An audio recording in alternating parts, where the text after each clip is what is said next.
Bhagalpur police ने कार्रवाई करते हुए सुल्तानगंज थाना क्षेत्र में अवैध हथियार और नशीली दवाओं के कारोबार का खुलासा किया है। सिटी एसपी शुभांक मिश्रा ने गुरुवार की शाम प्रेस कॉन्फ्रेंस कर पूरे मामले की जानकारी दी। उन्होंने बताया कि विशेष समकालीन अभियान के तहत पुलिस ने 2 अपराधियों को गिरफ्तार किया है, जिनके पास से देसी पिस्टल, जिंदा कारतूस, भारी मात्रा में नशीली दवाएं और नकद राशि बरामद की गई है। एसपी शुभांक मिश्रा के अनुसार एसएसपी के निर्देश पर सुल्तानगंज थाना क्षेत्र में सघन वाहन जांच एवं अपराध नियंत्रण अभियान चलाया जा रहा था। इसी दौरान पुलिस को गुप्त सूचना मिली कि कुछ लोग हथियार और नशीली दवाओं के साथ क्षेत्र में सक्रिय हैं। सूचना के आधार पर सुल्तानगंज थाना पुलिस ने त्वरित कार्रवाई करते हुए छापेमारी की, जिसमें पुलिस को बड़ी सफलता मिली। भागलपुर पुलिस लगातार अवैध हथियार के खिलाफ अभियान चला रही है। उसी क्रम में एक पुख्ता अभिसूचना प्राप्त हुई कल रात को सुल्तानगंज थाना अध्यक्ष को कि 2 व्यक्ति हैं जो आपस में देसी कट्टा लेकर घूम रहे हैं और एक दूसरे पर फायरिंग करने की प्लानिंग कर रहे हैं। इसी सूचना के सत्यापन पे आवश्यक कार्यवाही हेतु जब आदर्श नगर के पास रेलवे पटरी के पास जब थानाध्यक्ष पहुंचे अपनी टीम के साथ, तो उन्होंने देखा कि 2 आदमी वहां से भाग रहे हैं। तुरंत उन्होंने घेराबंदी करके वहां पर दबिश बनाते हुए उनको वहां पर मौका वारदात से गिरफ्तार किया। गिरफ्तार करने के बाद उनकी निशानदेही पर उनके घर में जाकर जब प्रॉपर रेड और सर्च किया गया तो एक पिस्टल बरामद हुई, 2 जिंदा बम बरामद हुए, 16 जिंदा कारतूस बरामद हुए जो कि वो खुद साथ में कैरी कर रहा था, अपनी बॉडी पे कैरी कर रहा था। 2,71,700 नगद राशि बरामद हुई, 3 मोबाइल बरामद हुए। इसके अलावा घर से ही बहुत सारी नशे की टेबलेट्स बरामद हुई 1080 की मात्रा में, और इसके अलावा कोडीन फॉस्फेट जो नशे के लिए प्रयोग की जाती है उसकी 155 बोतल 100 ml की 155 बोतल बरामद हुई। उसी की निशानदेही पर एक और व्यक्ति गिरफ्तार हुई है। तो पहला व्यक्ति गिरफ्तार हुआ है, उसका नाम है रानू कुमार उर्फ रानू मंडल, पिता पवन मंडल, ये आदर्श नगर का रहने वाला है सुल्तानगंज। और जो दूसरा व्यक्ति निशानदेही में जो गिरफ्तार हुआ है उसका नाम है सुमन कुमार उर्फ बेलन सिंह, इनके पिता है सुधीर सिंह, ये भी आदर्श नगर के ही रहने वाले हैं। इनका पूर्व में भी आपराधिक इतिहास रहा है, पहले भी ये मर्डर केस में जा चुके हैं और 396 यानी डकैती के केस में भी पहले जेल जा चुके हैं। तो उनका लंबा चौड़ा आपराधिक इतिहास भी रहा है और काफी यहाँ बदमाशों में गिने जाते हैं। तो हमारी टीम ने बढ़िया काम किया और बढ़िया से वहाँ पर घेराबंदी करके दबिश करते हुए मौका वारदात से उनको गिरफ्तार किया है। और आगे भी जो भागलपुर पुलिस है वो अवैध हथियारों के खिलाफ लगातार अपनी दबिश बनाती रहेगी और आगे भी कार्रवाई इसी तरह करती रहेगी। इन लोगों का गिरोह कोई और भी लंबा है? हाँ, इन लोगों के साथ 2-3 लोगों का और नाम सामने आ रहा है जो अभी हम लोग डिस्क्लोज नहीं कर सकते हैं, जिनके साथ ये लोग वहाँ पर रेलवे पटरी के आसपास घूमते हैं और वहाँ पर जो दारू आती है बाहर जगह से उनको उतरवाते हैं, और जो नशे की टेबलेट्स रहती हैं इन सब का जो रेलवे के थ्रू सप्लाई होता है। तो हम लोग पता करवा रहे हैं कि क्या जीआरपी में भी इनके खिलाफ कोई केस संबंध दर्ज है या नहीं दर्ज है। इनकी फोटो भी सर्कुलेट की जा रही है, अगर किसी और तरीके से चिन्हित होता है और मामलों में भी इनको रिमांड किया। भागलपुर सहित बिहार में नए साल की शुरुआत ठिठुरन भरी ठंड और घने कोहरे से हुई है। ठंडी पछुआ हवा के कारण हाड़ कपाने वाली ठंड महसूस की जा रही है। आज सुबह भागलपुर, पटना, जहानाबाद, बेगूसराय, खगड़िया समेत 10 जिलों में घना कोहरा दिखा। विजिबिलिटी 10 मीटर भी नहीं थी। मौसम विज्ञान केंद्र ने 38 जिलों में कोहरा और कोल्ड डे का ऑरेंज अलर्ट जारी किया है। बता दें कि 5 जनवरी तक ठंड से राहत मिलने की उम्मीद नहीं है। इस दौरान कई जिलों के न्यूनतम तापमान में 2 से 3 डिग्री सेल्सियस तक गिरावट हो सकती है। ठंड तो बहुत ज्यादा है आज, अंजना के 31 जनवरी जो ठंड थी उससे ज्यादा ठंड की है। लग रहा है कि पिछले 40 साल का रिकॉर्ड तोड़ा है गाड़ी चलाने में दिक्कत हो रही है बहुत ज्यादा, और बहुत ज्यादा हर जगह लग रहा है अब अलाव जलाना पड़ेगा, जो कि बहुत जरूरी है, नहीं तो आम आदमी दिक्कत परेशानी का झेलना पड़ेगा। मतलब ऑफिस वगैरह जाने में भी बहुत मैं लाइन्स में मेरे को लग रहा है कि ऑफिस जाने में आज दिक्कत हो रही है, बहुत ज्यादा ठंड है। रोड वगैरह रोड नहीं नजर आ रहे, आदमी नजर नहीं आ रही, कुछ नजर नहीं आ रहा है। ठंड तो बहुत ज़्यादा है सर, जैसा कि देख रहे हैं आज काफ़ी ठंड भी महसूस हो रही है और कुहासा भी इतना किया हुआ है कि रोड पे पब्लिक दिखाई भी नहीं पड़ रहे हैं। और आज हमको लग रहा है कि अदर डे से आज का दिन ज़्यादा ठंड हो रहा है और काफ़ी ठंड लग रही है सर। गाड़ी वगैरह चलाने में बहुत दिक्कत हो रही है। मैं ग्लव्स लेकर अभी निकला हूँ घर से, ग्लव्स हाथ में भी कनकनी बहुत ज़्यादा हो रहा है सर।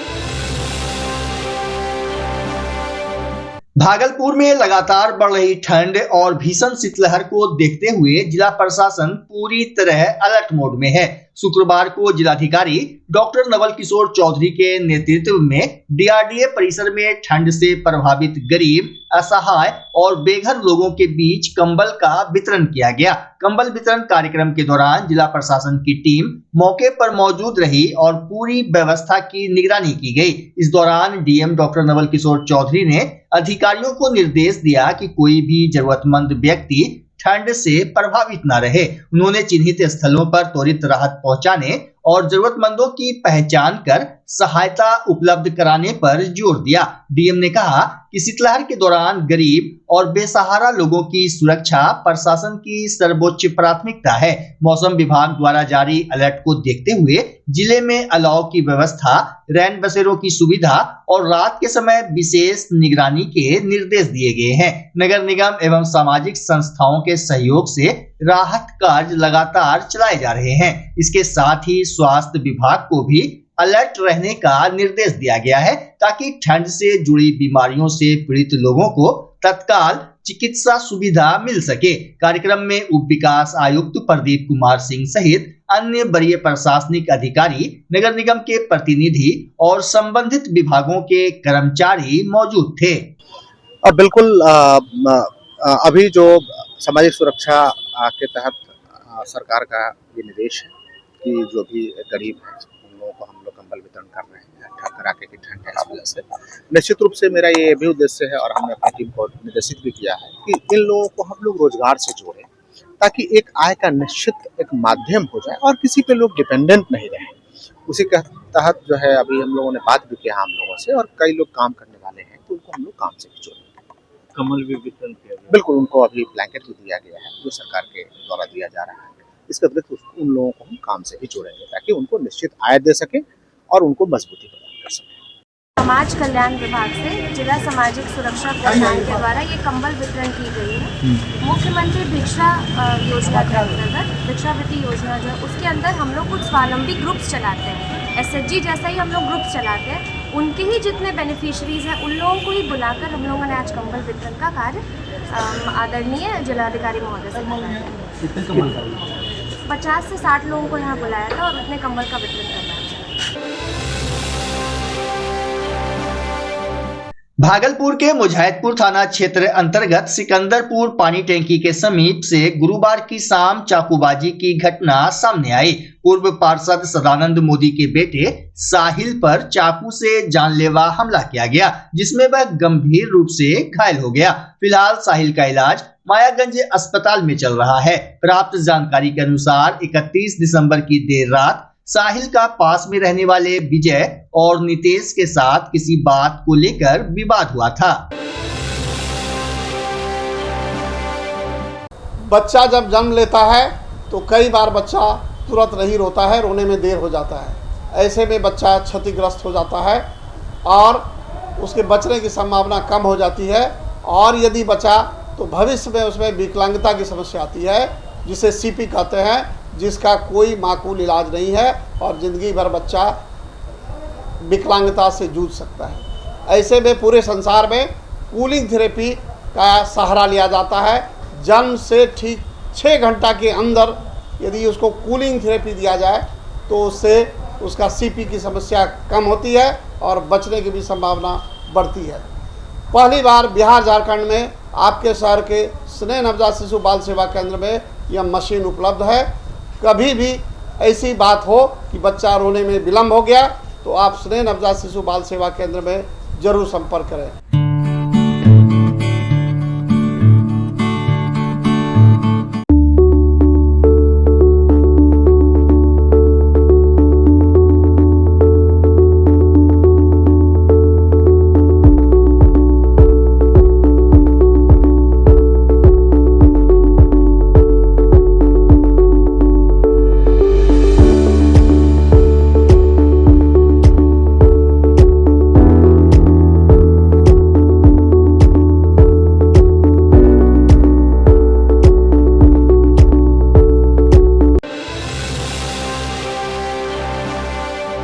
भागलपुर के जोगसर थाना क्षेत्र से तार चोरी का मामला सामने आया है। क्रिस्टल पैलेस के नजरुल दीवान ने इस संबंध में जोगसर थाना में लिखित आवेदन दिया है। उन्होंने बताया कि महात्मा गांधी रोड स्थित सदर अस्पताल के सामने क्रिस्टल पैलेस परिसर से 31 दिसंबर की मध्य रात्रि अज्ञात चोरों ने कॉपर के बिजली तार की भारी मात्रा में चोरी कर ली। आवेदन में यह भी उल्लेख किया गया है कि इससे पहले भी परिसर से एसी एवं अन्य सामानों की चोरी हो चुकी है। चोरी की पूरी घटना परिसर में लगे सीसीटीवी कैमरे में कैद है। पुलिस मामले की जांच में जुटी है।